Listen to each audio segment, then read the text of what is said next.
Ya, vamos a otro tema, algo que vamos a conocer durante esta jornada porque el Contralor General de la República va a exponer esta mañana ante la Comisión Investigadora sobre el caso Convenios los resultados de las fiscalizaciones que se han realizado a 15 secretarías regionales del Ministerio de Vivienda y Urbanismo. De acuerdo a lo que publica el diario La Tercera, por ejemplo, esta mañana, estas auditorías ordenadas por la Contraloría estarían detectando graves irregularidades y patrones claros, comunes, muy similar a lo del caso Convenios, en el traspaso de recursos a fundaciones privadas que se repiten en estas diferentes regiones del país. Vamos a conversar de este y otros temas también. Nos acompaña para esto el diputado del Partido de la Gente y miembro de la Comisión Investigadora del caso Convenios, Rubén Oyarzo. Bienvenido, diputado. Bienvenido, diputado. Muchas gracias, muy buenos días. Bueno, lo primero es preguntar si este informe que va a presentar el Contralor llega a tiempo. La Contraloría operó en nuestro país con la celeridad que se requería, pensando que este caso, hay diversas fechas de acuerdo a lo que hemos visto en las comisiones, explota más o menos a principios de junio. Llega esto casi a fin de año. O sea, mira, mejor que llegue ahora a que no llegue. Yo creo que aquí, independiente del tiempo, Contraloría está haciendo su trabajo y eso es lo importante. Lamentablemente, esto se inició con Democracia Viva en Antofagasta, pero vemos que están involucradas muchas regiones y con un patrón. Ahí el Contralor, o por lo menos lo que informa La Tercera, es que hay un patrón. Y eso yo encuentro lo que es grave y que hay que controlar aquí. O sea, un modus operandi. Claro, obviamente. Y eso es grave. ¿Ustedes desde la Comisión Investigadora han podido armarse o formarse una idea ya o esta información va a ser súper relevante para cómo siga funcionando esta instancia? Porque igual han tenido algunas personas invitadas, citadas, bueno, vimos a Miguel Crispi esta semana. Ese trabajo es complementario. ¿Cómo reciben esta información? Que vamos a conocer, en detalle a partir de las 11 de la mañana. Justamente, este insumo es súper importante y yo creo que le da otro giro. Nosotros siempre quisimos ampliar el mandato de esta comisión, pero no se pudo. De hecho, en lo personal, nosotros armamos otra comisión investigadora para ampliar el mandato, para revisar los gobiernos regionales, para revisar más ministerios, porque cada vez que iba pasando el tiempo se iba sabiendo más información de distintos ministerios y no solamente del Servio. Ahora vemos que la investigación de Contraloría habla de que el Servio en distintas regiones ocupó un mismo patrón. Entonces, es gravísimo. Esto nos da un insumo para, de partida, hacer una ley marco de probidad. Yo creo que ahí estamos al debe como Congreso de una ley marco de probidad. Claro, eso quería preguntar, si la institucionalidad que tiene el país es suficiente para afrontar este caso y otros que eventualmente puedan venir en el futuro. Y pensando además que la comisión investigadora, que escucha a mucha gente, que va a emitir su informe probablemente, no es vinculante, no tiene ninguna relevancia después en los caminos judiciales o en los cambios de las leyes. O sea, lo que podemos hacer es entregar la información a Fiscalía, que va a ser información relevante. Es un insumo. Es un insumo, claro, efectivamente, pero es la facultad que tenemos nosotros los congresistas y podemos hacerla a cabo. O sea, de hecho, se vio que Crispi, lo invitamos 2 veces, por ejemplo, al asesor del segundo piso de la Moneda, no quiso ir, pero tuvo que salir el Contralor para decir que tenía que ir como empleado público. Nosotros estamos haciendo nuestra función fiscalizadora, vamos a entregar estos insumos a Fiscalía. ¿Qué leyes hay que cambiar, diputado? ¿O hay que crear una nueva institucionalidad para el Yo creo que no hay que crear una nueva institución. Darle más fuerza a la Contraloría. Darle más fuerza a Contraloría, darle dientes a Contraloría. No puede ser que Contraloría dé un dictamen pero no haya sanción. Eso no corresponde. Yo creo que aquí faltan dientes para Contraloría. No creo que sea necesario crear una nueva institución, porque para eso tenemos a la Contraloría General de la República. Ahora, lo que uno entiende, por lo menos en el caso de Fundación Democracia Viva, es que ahí igual se aplicaba un mecanismo, una forma de pago de los adelantos de las platas, que lo que hacía justamente era saltarse el control de la Contraloría, al parecer a estas alturas de manera como bastante explícita, evidente o pensada. Lo que vimos ahí, lo vamos a conocer en detalle a las 11 de la mañana, es lo mismo que se podría haber repetido en 15 secretarías regionales, ministeriales, en este caso la Seremi de Vivienda y Urbanismo. Efectivamente. ¿Cambia la tesis inicial de que estos serían casos aislados, de que estamos hablando de algunas fundaciones y que aquí ya estamos ante un entramado para, en el fondo, tener un mismo patrón común para entregar estos fondos de manera irregular? Contraloría está hablando de patrones, aquí cambia obviamente la figura, aquí hay un patrón que se ideó para poder hacer un fraude al fisco. Y eso es un hecho. ¿Ustedes en la comisión han podido saber o obtener antecedentes para entender para qué? Porque aquí hay 2 tesis, ¿no? Hay una que en el fondo esto es para beneficiar a los amigos, a los conocidos, quedarse con plata que debiese llegar a ciertos fines y que por lo menos en el caso Convenios no pasó y en otros casos muy cuestionables tampoco. En algunos se presume que hay sobreprecios también, pero hay otros que piensan que esto podría incluso ser utilizado para financiamiento de la política. ¿Eso ustedes lo han abordado dentro de la comisión? Como tal, no. Sin embargo, no podemos especular. Aquí puede ser muchos fines, como bien dices tú, que se enriquezcan los amigos para fines políticos, para fines de campaña, pero no tenemos la certeza. Ahora, nuestra comisión es política, por ende aquí tiene que haber responsabilidades políticas y vamos a entregar los insumos a Fiscalía para que Fiscalía y el Ministerio Público haga su trabajo también, como corresponde, y determine qué pasó con estas platas. Aquí lo importante es que se descubrió un fraude, se descubrió que platas que se necesitaban los chilenos para distintos fines no llegaron y lamentablemente hay patrones, por ende Fiscalía y el Ministerio Público tienen que determinar eso. Contraloría está haciendo su trabajo, creemos que es importante y nosotros vamos a entregar los insumos correspondientes en la comisión, pero aquí también tiene que haber un juicio político. Diputado, y más allá de lo que pasó esta semana con la comparecencia después de la tercera citación de Miguel Crispi allá en el Congreso, ¿cómo evalúa usted la forma en que el gobierno del presidente Gabriel Boric ha tomado este tema, lo ha aquilatado, pensando en que el presidente ha repetido en reiteradas ocasiones que esto es caiga quien caiga? Lo ha repetido en varios discursos. Es que el caiga quien caiga tiene que hacerse real y eso yo creo que falta un poquito más de fuerza. Yo insisto, falta una ley marco en el cual el gobierno tiene que hacerse parte. Pero esa ley probablemente no llegue de aquí a fin de año. Tiene que llegar, o sea, el gobierno tiene que hacerse parte. De hecho, se hablaba de sequía legislativa.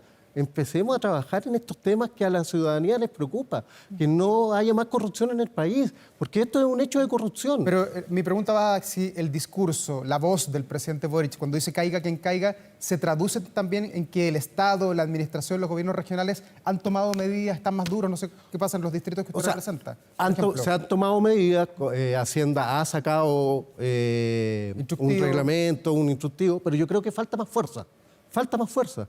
El hecho de que el asesor de segundo piso se negara 2 veces ahí, te da una señal. Yo creo que falta más fuerza en el presidente Boric en el tema de probidad y corrupción. Ahora, usted hablaba de un juicio político, que finalmente es lo que va a hacer esta comisión investigadora. ¿Apuntado a quién? ¿Quién hoy día? Porque en su momento se discutió mucho de quién era la responsabilidad de todo esto a raíz del caso Convenios, que ha sido el primero, ¿no? Como el caso cero. Y ahí se apuntaba al ministro de Vivienda y se apuntaba al ministro de Desarrollo Social de ese momento, que era Giorgio Jackson. Termina saliendo Giorgio Jackson del cargo y da la impresión de que esto se descomprime. Algunos apuestan a que con la información que va a entregar el Contralor esta mañana, los datos volverían a apuntar o podrían volver a apuntar al ministro de Vivienda, Carlos Montes. ¿Usted cree que es así? ¿Cree que hay una responsabilidad desde el ministro en esa cartera si es que se detectan irregularidades en las distintas seremis de vivienda? Si se detectan irregularidades, claramente hay una responsabilidad. Sin embargo, esto es más que el ministro Carlos Montes. ¿Usted cree que la responsabilidad política está más arriba del ministro Montes? Es cosa de ver que no solamente pasó en el Ministerio de Vivienda, pasó en otros ministerios y pasó en gobiernos regionales. Entonces, la responsabilidad no es una persona. Yo creo que aquí la responsabilidad es más grande.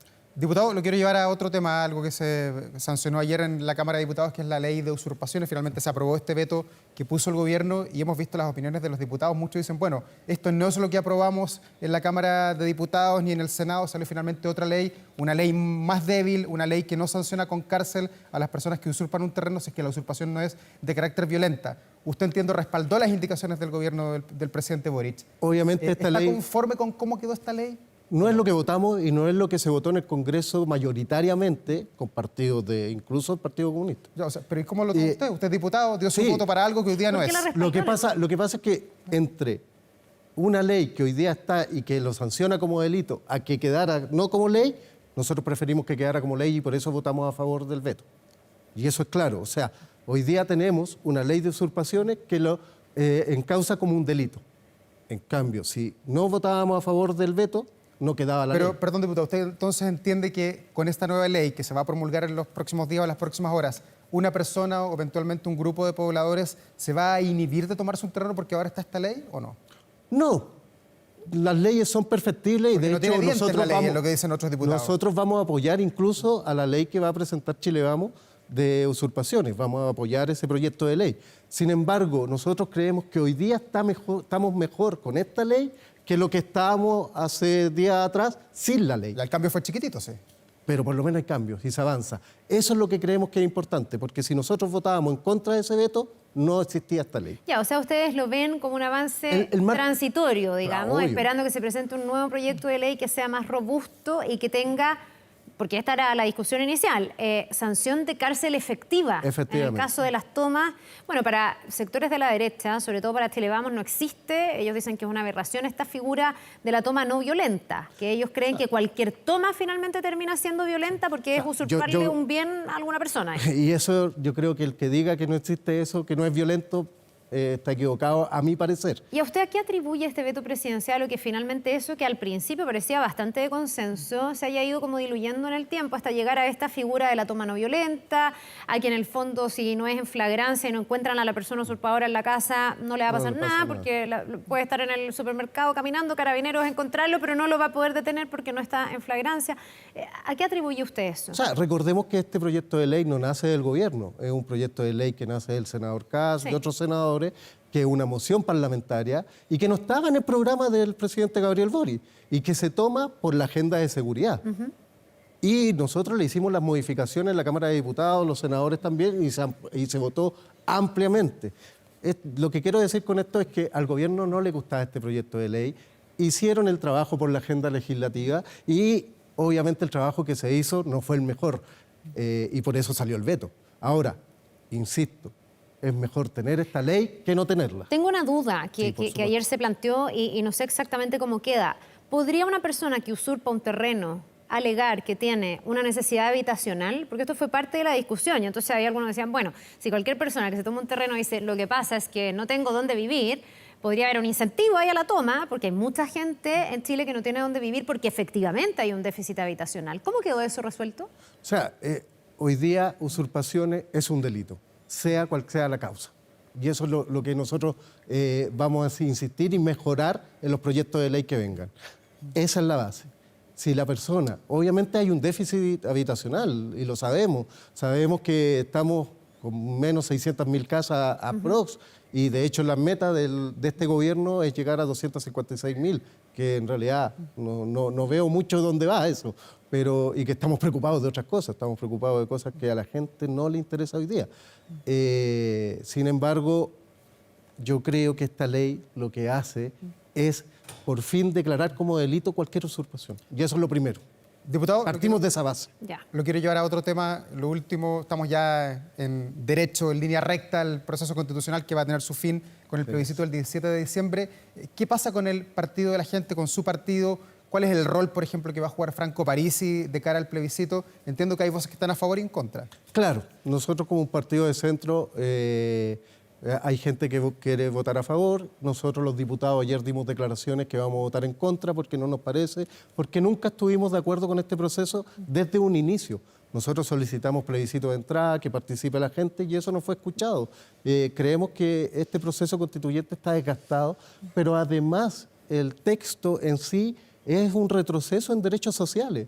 O sea, no puede ser que en la Constitución esté la ISAPRE y la AFP. Pero, diputado, ¿se van a respetar las opiniones diversas? ¿Usted opina igual que Franco Parisi, por ejemplo? Yo no opino igual que Franco porque él está a favor, nosotros estamos en ¿Y contra. qué va a pasar con él? ¿Cuál es el rol que va a jugar de cara al plebiscito? O sea, tenemos que democráticamente dentro del partido llegar a un consenso. Nosotros creemos que acá lo mejor es la libertad de acción.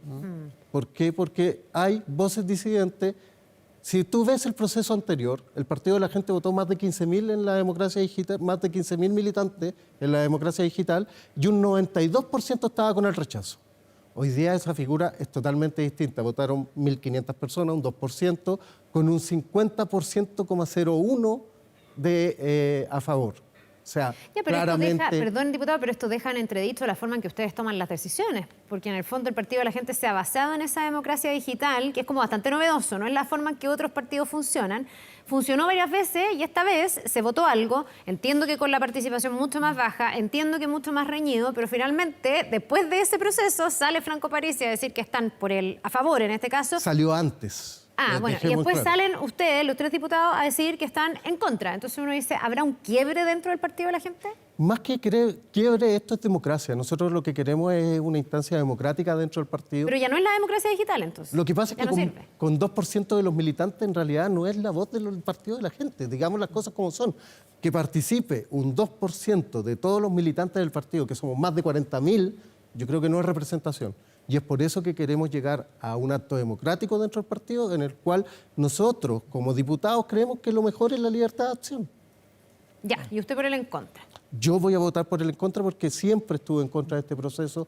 Nosotros creemos que se pierden derechos sociales, no nos gusta. El derecho laboral, por ejemplo, creemos que es súper relevante. El tema que te hablaba de la ISAPRE y AFP.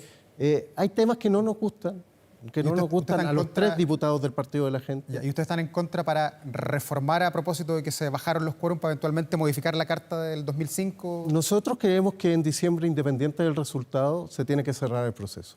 Ya, o sea que rija la Constitución actual. No tienen problema con la Constitución No tenemos actual. problema con la Constitución actual. Lo que pasa es que hoy día Chile necesita certezas. Hoy día Chile necesita crecimiento económico, menos desempleo. Y lo que estamos haciendo con este proceso es crear pura incertidumbre. Yo creo que ya la gente está desgastada con esto y de verdad hay preocupaciones más importantes. Estábamos viendo lo que pasó en Rancagua. Ayer en mi distrito, en la comuna de Pudahuel, aparecieron 2 personas descuartizadas, una persona flotando en el río Mapocho. O sea, hay otras preocupaciones. La gente no está conectada con el proceso constituyente. Bien, pues diputado Yarzo, muchas gracias por habernos acompañado esta mañana. Muchas gracias a ustedes por la Que le vaya invitación. bien. Gracias, diputado. Igualmente, Un gusto muchas tenerlo gracias. por acá. Gracias, igualmente. Ahora,